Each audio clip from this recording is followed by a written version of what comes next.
మనం నిరంతరం కోరుకునే సంపద గురించి రెండు ప్రధాన దృక్కోణాలు ఉన్నాయి. అందులో మొదటిది బాహ్య ప్రపంచం యొక్క సంపద.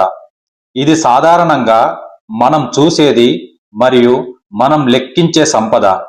దీనిని మెటీరియల్ లేదా భౌతిక సంపద అని అంటారు. ఉదాహరణకు డబ్బు, ఇల్లు, భూములు, బంగారం, ఖరీదైన వాహనాలు మరియు వజ్రాలు, నగలు మొదలైనవి. ఇవి ఎక్కువగా మన బాహ్య ప్రపంచం నుండే లభిస్తాయి.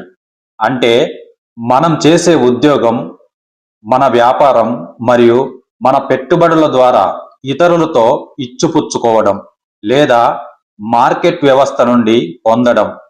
ఇది శాశ్వతం కాదు, ఎందుకంటే మార్కెట్ పరిస్థితులు, ఆర్థిక వ్యవస్థ మార్పులు, దొంగతనాలు లేదా ప్రకృతి వైపరీత్య కారణంగా దీని విలువ మారవచ్చు లేదా పూర్తిగా తొలగిపోవచ్చు. కనుక ఇది మీకు మీ నిజమైన ఆనందాన్ని ఇవ్వకపోవచ్చు.